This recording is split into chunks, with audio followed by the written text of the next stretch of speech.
pertanyaan-pertanyaan yang sudah kalian buat ini tadi, dengan memilih salah satu, apakah akan menggunakan kata tanya why atau kata tanya how. Depends on your topic of the research. Oke. Pertanyaan why ini umumnya nanti akan melahirkan atau berkonsekuensi pada deskripsi. Karena kita akan memberi isi dari penelitian itu adalah penjelasan kan. Kalau kita ditanya kenapa, kalau kita ditanya kenapa, why, atau mengapa dan seterusnya, maka isinya kita akan mencoba menjelaskan, mendeskripsikan, dan seterusnya. Sedangkan kalau pertanyaannya adalah menggunakan kata tanya how atau bagaimana, maka yang muncul di sini umumnya berupa urutan atau strategi atau pola atau apapun. Karena kan kita bicara proses di pertanyaan penggunaan pertanyaan how atau bagaimana. Kita bicara soal strategi. Kemudian atau juga kita bisa juga bicara pola. Pola ini nanti bisa juga masuk di sini di why. Kemudian yang jelas di sini ada deskripsi, ada pola, lalu ya mungkin dua ini saja sudah cukup buat kalian. Contoh misalnya, tadi pertanyaan tadi ya, kita masuk yang ke depan tadi bahwa pendidikan adalah hak untuk semua anak menikmati pendidikan. Maka pertanyaannya mengapa anak-anak di anak usia sekian sampai sekian di wilayah ini tidak bersekolah. Itu pertanyaannya. Jadi pertanyaan saya tulis di sini misalnya mengapa anak usia 8 sampai 12 tahun di wilayah Kota Gede misalnya tidak bersekolah. Ini adalah pertanyaan mengapa.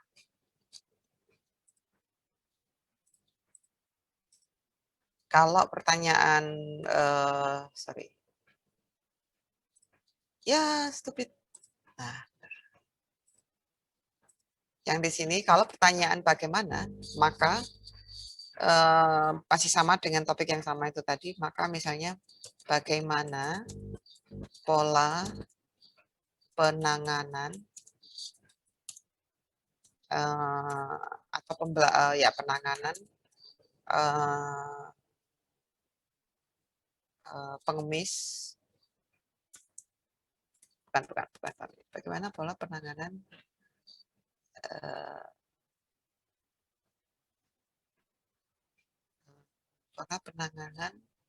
ya dah, saja pengemis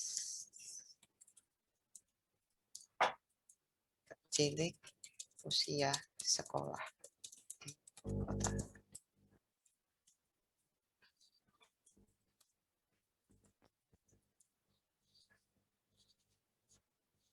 Bisa juga di sini misalnya strategi atau di sini pola. Kelihatan ya bedanya ya guys. Dari sini kita gitu. Jadi ketika kita membuat pertanyaan ini, maka yang akan kita lakukan adalah kita akan menjelaskan atau mendeskripsikan siapa sih anak-anak yang putus sekolah itu, kemudian kondisi sosial ekonominya misalnya, kondisi pendidikannya, sarana dan fasilitas pendidikan di wilayah itu, dan seterusnya dan seterusnya. Baru nanti kita bisa menemukan pola di sini. Oh, ternyata di wilayah yang ABCD, karena kita merujuk pada yang di sini, sebagian besar anak itu tidak bersekolah karena faktor ekonomi. Misalnya seperti itu. Nah, sebaliknya kalau yang di sini,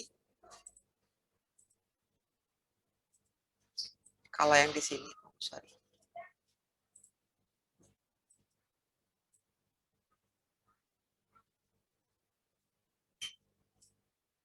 maka kita akan menjelaskan dulu misalnya ada berapa pengemis usia sekolah di Kota Gede, lokasi penyebarannya ada di mana, kemudian apa yang mereka lakukan, kemudian siapa yang menjadi, apakah mereka punya orang tua atau tidak, dan seterusnya. Untuk kemudian kita bisa menjelaskan atau merumuskan polanya, pola penanganannya itu seperti apa. Atau strategi yang dilakukan oleh misalnya pemerintah kota, pemerintah provinsi, atau warga sekitar untuk menangani persoalan anak putus sekolah di Kota Gede. Jadi saya berharap ini apa yang saya sampaikan cukup jelas. Nanti kalau misalnya masih belum paham juga, nggak apa-apa, kita diskusi lagi saja. Begitu dulu, sampai di sini dulu. Ada pertanyaan atau komentar dulu, guys? Kita nggak usah lama-lama deh ininya, kuliahnya. Anyone?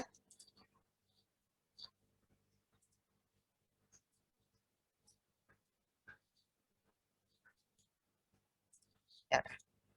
Nah, ini jadi semua kelompok nanti saya harapkan setelah paling tidak besok ya, paling tidak besok sudah atau paling enggak akhir minggu ini hari Jumat kalau bisa sudah merevisi pertanyaan, merevisi rumusan masalahnya. Kita menggunakan istilah rumusan masalah saja supaya clear perbedaannya dengan pertanyaan wawancara. Sebenarnya terus yang juga penting itu adalah kemarin saya request kepada Mbak Bu Nisrina untuk ya topik ya yang kita sebutkan sebagai topik. Kalau kita bilang topik ya, satu lagi tipsnya adalah dalam penelitian judul itu istilahnya kalau saya bimbingan dengan mahasiswa itu judul itu masalah terakhir. Karena nanti bisa jadi ketika sudah selesai laporan, kita sudah selesai kita susun, judul itu akan mengikuti apa yang sudah kita laporkan. Yang paling penting, yang paling utama harus dipunyai dan harus dipahami oleh mahasiswa, itu adalah topik penelitiannya apa. Jadi bayangkan misalnya, coba kalian membayangkan misalnya suatu saat kalian sedang melakukan penelitian ini, atau sedang melakukan skripsi, lalu ada temanmu, entah itu teman SD atau teman SMP, misalnya ketemu gitu, terus mereka nanya, kamu lagi ngapain nih? Oh, aku lagi penelitian. Penelitianmu tentang apa? Saya temanmu bertanya begitu, penelitian apa ya? Penelitian apa? Yang harus bisa kamu jawab itu bukan judul penelitian, tetapi apa yang akan kamu teliti atau apa yang sedang diteliti. Bukan menjelaskan judul, karena judul itu nanti akan biasanya kalau bicara soal judulnya itu akan memperluas diskusi gitu, jadi lebih panjang lagi. Tapi kalau bicara topik misalnya, oh kamu penelitianmu tentang apa ya, sedang berlaku penelitianmu apa ya gitu. Dan maka saya kalau ada yang nanya seperti itu, saya aku sedang kok tentang apa namanya, anak-anak putus sekolah di wilayah Kota Gede. Itu topik besarnya. Nanti di level yang berikutnya, di jenjang yang berikutnya, saya pernah dilatih, itu salah satu pembimbing saya bilang, latihan untuk menyampaikan atau menjelaskan penelitianmu dalam waktu 30 detik. Dalam waktu 30 detik, kamu harus bisa meyakinkan dan menjelaskan bisa meyakinkan dan menjelaskan penelitianmu to a strangers, pada orang asing yang sama sekali nggak ngerti, sama sekali bukan di bidangmu, sama sekali bukan, completely strangers gitu, completely strangers. Nah, caranya adalah dengan dia mengajari saya gini, kalau kamu sedang berada di dalam lift, kemudian ketemu dengan seseorang, kemudian kalian atau misalnya ya di lift itu, kemudian ngobrol-ngobrol gitu ya.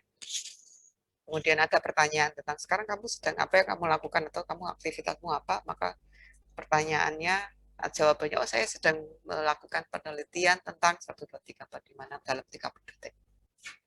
Itu bagaimana kita menjelaskan. Dan ketika kita ngomong itu, maka yang sedang kita diskusikan atau sedang kita sampaikan itu adalah topik penelitian, bukan judul penelitian. Tapi ini bukan berarti apa yang sudah judul-judul yang sudah kalian buat ini tetap ada manfaatnya. Nanti kan kita akan pakai juga. Gitu. Jadi nanti untuk maksimal hari Jumat, tolong dikirim ke grup saya, bukan grup saya, ke grup WhatsApp kita. Kalau bisa merumuskan judul lebih baik, kalau misalnya belum, ditulis saja topiknya dan pertanyaan atau rumusan masalahnya yang akan diteliti. Nah, yang berikutnya adalah teori. Ini penting karena seperti yang saya tulis di sini tadi, kalau teorinya sudah ketemu, rumusannya sudah ketemu, berupa rumusan masalahnya sudah ketemu berupa satu pertanyaan penelitian, maka dari pertanyaan penelitian ini akan kita rumuskan, akan kita turunkan istilahnya menjadi pertanyaan wawancara.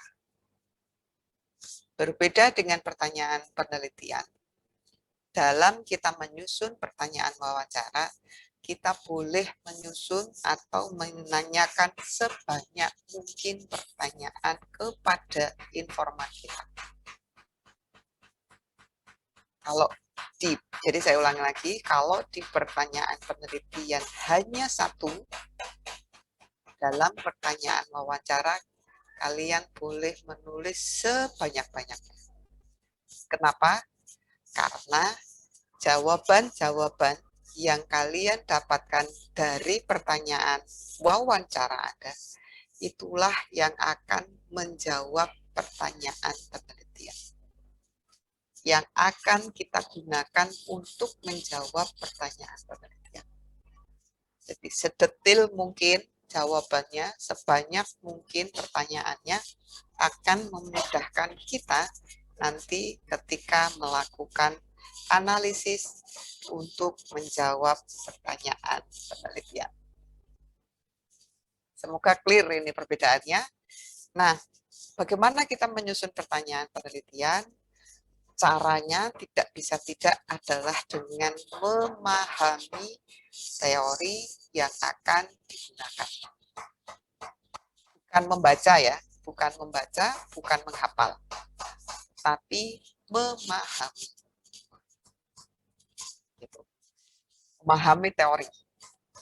Tapi saya belum ngerti Bu teorinya dari mana, teorinya apa ini, saya masih bingung ini kayaknya pakai yang ini atau pakai konflik atau masih kalau pakai konflik itu masuk apa enggak ya, pakai konflik interaksi sosial itu masuk apa enggak. Memang itu sangat wajar karena kita memang masih kita juga belum yakin kan sebenarnya ini teorinya yang mana yang benar dan sebagainya. Nah, salah satu cara yang praktis untuk mengetahui teori apa yang sudah digunakan dalam penelitian dengan topik yang sama dengan yang akan kamu teliti adalah membaca jurnal atau penelitian yang terdahulu. Jadi baca jurnal, baca skripsi, baca tesis, baca disertasi, baca apa segala macam. Itu tujuannya salah satunya adalah untuk mengetahui topik yang mirip dengan yang akan kita kerjakan itu sudah diteliti dengan menggunakan teori apa saja. Kalau sudah ketemu, oh ternyata kalau kita mau bicara soal hybrid learning misalnya, semuanya sudah banyak sekali riset tentang hybrid learning, apalagi kalau dikaitkan dengan pandemi itu dari tahun 2020 sampai sekarang wis Kita pilih saja mana yang paling banyak digunakan teorinya, lalu kita pahami, oh kalau menggunakan teori. Misalnya ketika bicara soal hybrid learning, misalnya kita bicara ada yang atau ada teori yang digunakan misalnya adalah soal apa ya,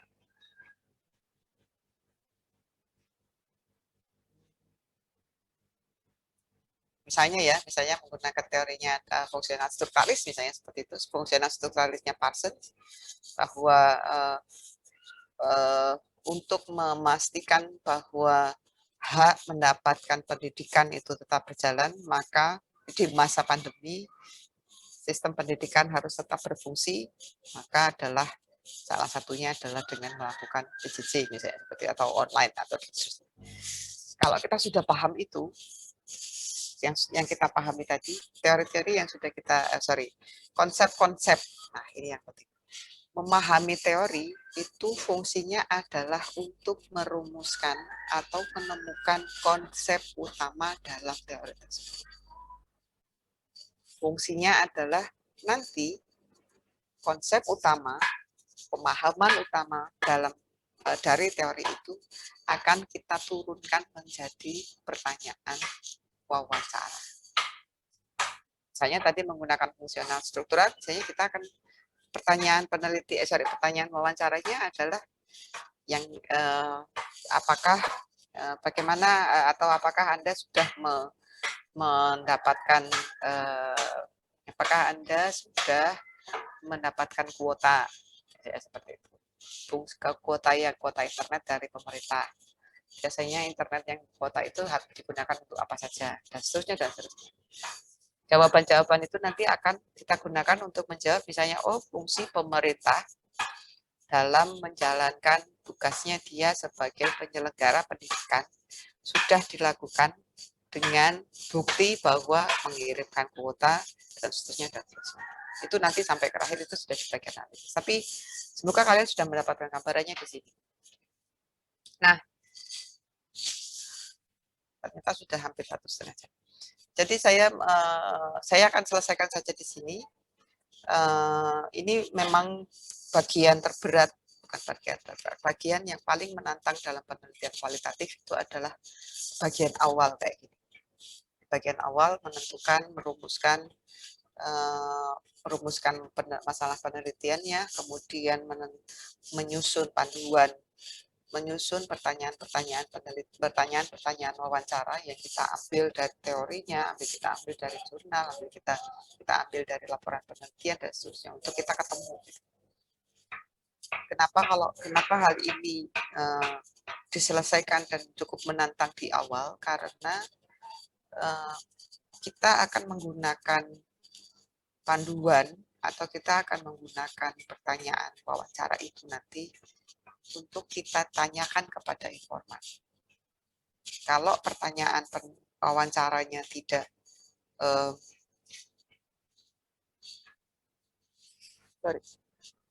kalau pertanyaan wawancaranya tidak detail atau tidak spesifik, maka jawaban dari subjek penelitian kita itu juga tidak akan clear atau tidak akan spesifik.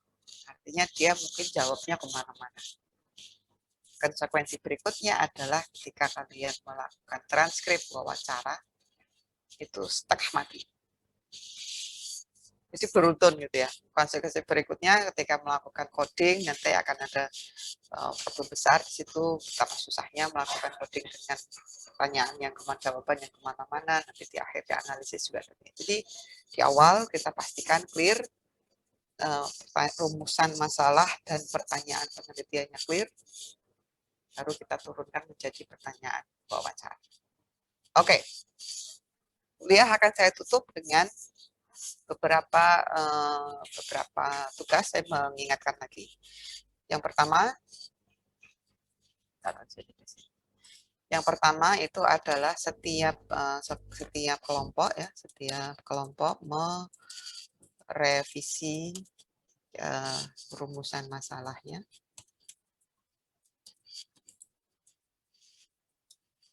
Menjadi satu pertanyaan penelitian.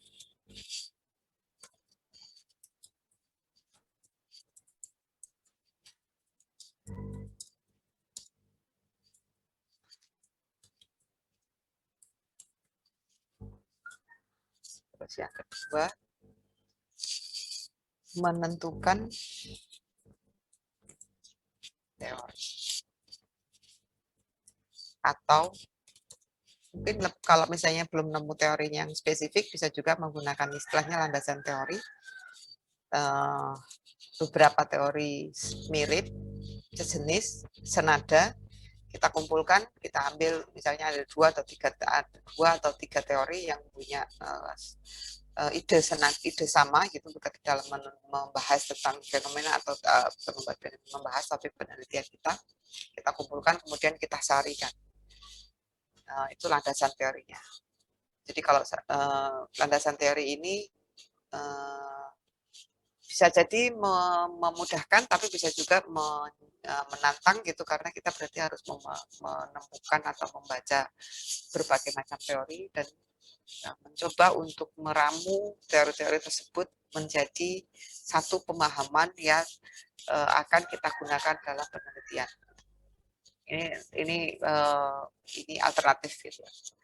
Menentukan teori atau landasan teori untuk penelitian. Kemudian yang ketiga adalah menentukan dari teori tadi poin utama dari teori yang akan digunakan. Dah, aja.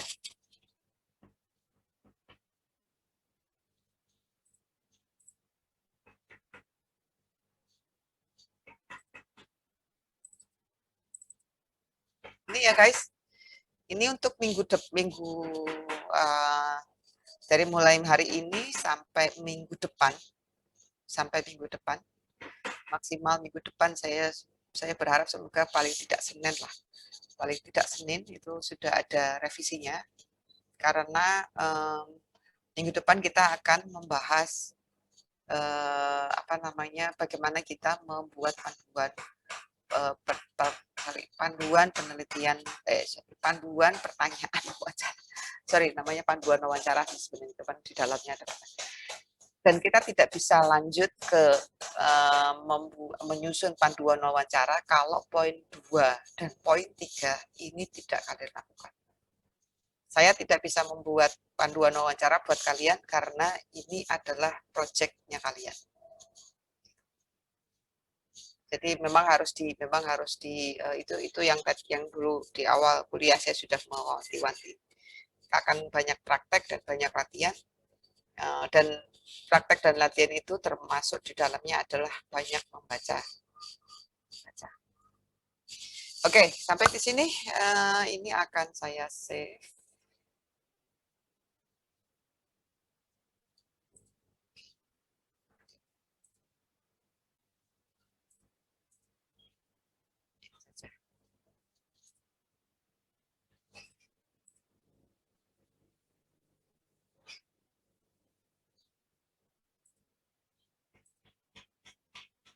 Ya.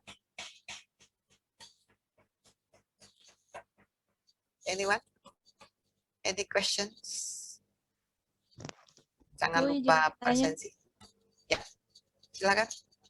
Untuk teorinya itu kita menggunakan berapa teori ya, Bu? Terserah kalian. Dihitung saja waktunya dan tenaganya, resource-nya, karena satu kelompok itu kan ada yang 5, ada yang 4 ya, tapi mayoritas kan 4 orang. Itu apakah kalau saya apakah akan dibagi tugas itu setiap orang mengerjakan yang mana? Misalnya ini kan ada 3 poin misalnya. Ada yang merevisi pertanyaan, ada yang membaca buku pengantar buku teori sosiologi, ada yang membaca atau mencari jurnal dan membacanya, kemudian merumuskan ini dan seterusnya. Jadi terserah kalian inilah gunanya penelitian kelompok. kalian tidak akan yang karena di dalam penelitian kelompok itu ada banyak orang yang bisa mengerjakan banyak hal dalam waktu bersamaan lah kira-kira gitu. Kalau sendirian ini waktunya nggak mungkin. Yang mahasiswa yang skripsi itu butuh waktu minimal 4 bulan itu untuk menyelesaikan ya minimal 2 bulan untuk menyelesaikan proposal saja. Itu pun belum sampai ke seminar. Jadi karena ini waktunya terbatas, silakan saja diatur mau menggunakan berapa teori, disesuaikan dengan kemampuan dan keberadaan sumber daya. Gitu. Itu, Mbak. Aku mencari tadi. Terima kasih, Bu. Oke. Anything else?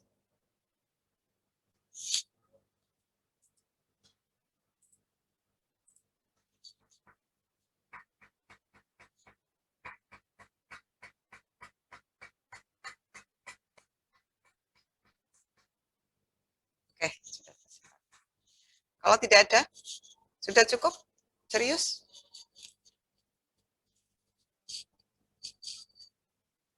Kalau sudah cukup ya nggak apa-apa. Baik, kalau begitu jangan lupa presensi ya.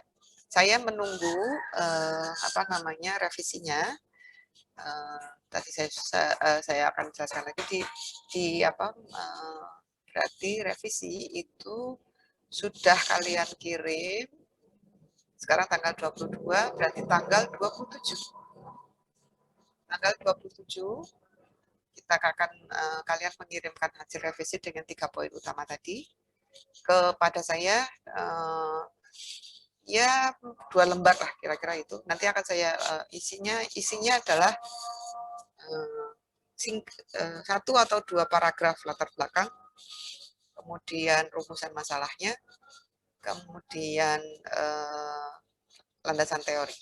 Jadi 3 poin itu. Ya, jadi 3 poin. 1 berisi tentang latar belakangnya, kenapa melakukan atau memilih topik itu, seperti itu. Kemudian yang kedua adalah rumusan masalahnya, 1 paragraf tadi seperti yang sudah saya kasih tahu, 1 kalimat atau 2 kalimat tentang yang ideal, 1 atau 2 kalimat tentang yang kenyataannya, lalu ditutup dengan pertanyaan. 1 pertanyaan pertama. Setelah itu landasan teorinya. Sebenarnya sebelum landasan teori itu kalau kita membuat proposal itu di situ ada tinjauan pustaka. Tapi kalau nanti sambil jalan saya ajari untuk bagaimana sih kita membuat atau melakukan tinjauan pustaka. Itu satu pekerjaan yang menantang, gitu, kira-kira gitu. Lalu terakhir adalah metode. Bicara metode nanti terutama yang perlu dijelaskan itu adalah siapa subjek penelitiannya. Subjek penelitian itu tadi pertanyaan saya misalnya, ini mahasiswanya siapa? Yang dimaksud dengan mahasiswa siapa? Kenapa memilih kelompok itu? Misalnya seperti itu. Terus lokasinya ada di mana? Dah 3 poin itu. Oke? Kalau tidak ada, mungkin itu dulu dari saya. Terima kasih atas partisipasinya.